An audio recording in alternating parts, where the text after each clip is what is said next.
Silakan klik tombol subscribe dan aktifkan notifikasi pada tombol lonceng supaya tidak tertinggal video seputar misteri dan pembahasan menarik lainnya, dan klik tombol like juga jika sahabat menyukai video ini. Nah, saya itu satu faktor yang mendukung saya menemukan banyak data itu ketika saya menjadi wartawan. Ya, tahun 80-an itu saya wartawan Jawa Pos dan kemudian ditugaskan di Biro Jakarta. Itulah saya wawancara dengan tokoh-tokoh di sana, akan tokoh-tokoh yang ikut hadir dalam sidang BPUPKI maupun BPKI. Ya, sekalipun bukan anggota, tapi mereka hadir di situ sebagai aktivis. Ya, seperti Bu S.K. Trimurti, ya, kemudian Pak Abu Bakar Lubis, kemudian tokoh-tokoh itu menceritakan semua, mereka hadir di situ dan menjadi saksi bahwa 1 Juni itu pertama kali orang yang membincang soal Pancasila itu Bung Karno. Sampai yang salah satu yang saya wawancara itu Pak Abu Bakar Lubis itu adalah tokoh Sosdem binaannya Sultan Syahrir. Beliau mengatakan, saya itu musuhnya Soekarno. Ya, sejak Syahrir meninggal, ditangkap Soekarno dan kemudian meninggal di penjara dan seterusnya, itu saya musuh dengan Soekarno. Tapi soal kebenaran sejarah bahwa Bung Karno lah pertama kali yang bicara soal Pancasila, itu nggak bisa ditolak. Kenapa? Saya saksi kok. Ya, sebelum itu nggak ada orang bicara soal Pancasila. Bung Karno lah 1 Juni itu pertama kali yang bicara Pancasila. Itu kesaksian Pak Abu Bakar Lubis. Ya, tokoh yang menganggap selama itu memusuhi Presiden Soekarno, tapi untuk urusan sejarah beliau tetap itu. Nah, ini yang perlu diluruskan kan, kita perlu meluruskan. Itu sebabnya NU ya kemudian mengusulkan agar 1 Juni dianggap sebagai hari lahir Pancasila. Itu usulan PBNU, ya, bukan dari yang lain, dan ditetapkan akhirnya. Ini nanti juga kita akan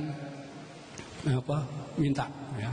Ini kemarin dalam seminar Zoom di ISNU Jakarta tanggal 7 November kemarin, atas saran dari Profesor Dr. Asfi Warongan Adam ya dari LIPI, beliau menyarankan agar PBNU atau ISNU membuat surat usulan ke Kemendiknas. Mudah-mudahan ini nanti bisa tercapai bahwa pelurusan sejarah yang kita lakukan ini bisa diterima dan dijadikan kurikulum pendidikan nasional. Itu harapan kita. Ya, jadi memang harus banyak yang kita luruskan. Karena selama ini luar biasa. Ya, jadi Belanda dan kaki tangannya itu untuk membelokkan sejarah masih luar biasa. Contoh yang masih kita pelajari di sekolah, Kidung Sunda itu menjelaskan kejahatan Pati Mojopahit namanya Gajah Mada, ya, membantai keluarga kerajaan Sunda di alun-alun Bubat. Sampai sekarang orang Sunda di Jawa Barat itu sudah tidak mau di kotanya ada nama Jalan Gajah Mada, tidak ada Jalan Mojopahit, tidak ada Jalan Hayam Wuruk. Itu sak Jawa Barat itu sudah. Padahal gak ada itu dalam cerita itu. Sebagai peristiwa sejarah tidak pernah terjadi, tidak pernah ada. Itu bikinan Belanda, Kidung Sunda itu. Dan itu dia tidak bisa menunjukkan buktinya kapan peristiwa itu terjadi. Apakah orang-orang Sunda itu mencatat bahwa rajanya dibunuh di Mojopahit? Tidak ada. Mojopahit pun juga tidak ada. Satu-satunya ada di naskah Kidung Sunda yang diterbitkan tahun 1927, baru kemarin. Nggak ada itu sumber lain menceritakan itu. Artinya inilah yang disebut divide et impera. Ngadu domba sampai sekarang orang Sunda nggak suka dengan Gajah Mada, dengan itu, dengan Mojopahit itu. Kenapa? Cerita dari buku yang diterbitkan 1927, setahun setelah NU dibentuk, itu baru lahir buku ini. Tapi kita percaya bahwa Gajah Mada itu membunuh, nggak mungkin. Ini pembelokan sejarah. Sanggrama Wijaya, Raden Wijaya, orang Sunda itu, ya, yang mendirikan Majapahit itu orang Sunda. Dia datang diambil menantu oleh Kertanegara itu dengan membawa pasukan juga. Ya, karena itu ketika terjadi pengkhianatan, ya, Kertanegara jatuh, yang masih punya pasukan ini yang mampu mendirikan dinasti baru. Itu sebabnya dia punya putri namanya Tribuana Tunggadewi, masih bicara bahasa Sunda kok. Sampai ketika melahirkan seorang putra pada pagi hari saat ayam berkokok, putrinya Tribuana Tunggadewi itu dinamakan Hayam Wuruk. Bahasa Sunda itu. Bagaimana ada seorang patih bunuh keluarga raja dari Sunda? Gak masuk akal. Tidak ada sumber sama sekali. Itulah berita hoax bahwa Belanda itu suka bikin proksi yang namanya berita bohong. Seperti tadi yang saya ungkapkan, ya, Inggris akan nangkepi semua orang-orang yang pernah kolaborasi dengan Jepang. Padahal Inggris sama sekali tidak. Karena itu ketika Inggris ditabur penduduk Surabaya, loh, tentara Inggris bingung, ini ada apa? Ini kita tahu-tahu diserang orang banyak. Karena memang nggak ada program perang, nggak ada tugas apapun kecuali ngangkuti tawanan perang. Tapi akibat kebohongan Belanda, Inggris masuk perangkap. Banyak itu nanti.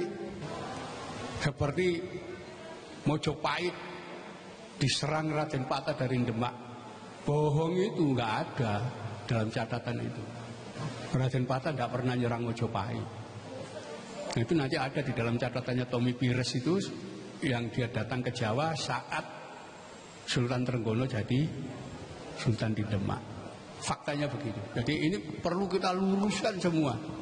Ya, termasuk nanti menghilangkan data bahwa TNI itu nggak ada hubungannya dengan pesantren. Padahal loh, dalam datanya ada.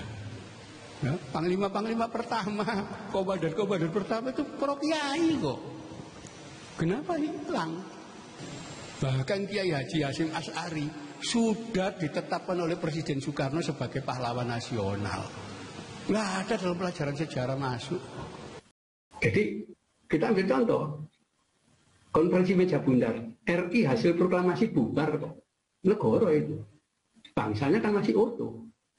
Jadi selama bangsa ini masih tetap bersatu, utuh, silakan. Ya. Mau berubah macam apa aja, silakan. Tapi bangsa ini tetap utuh. Kan itu NU selalu menolak pecah belah bangsa.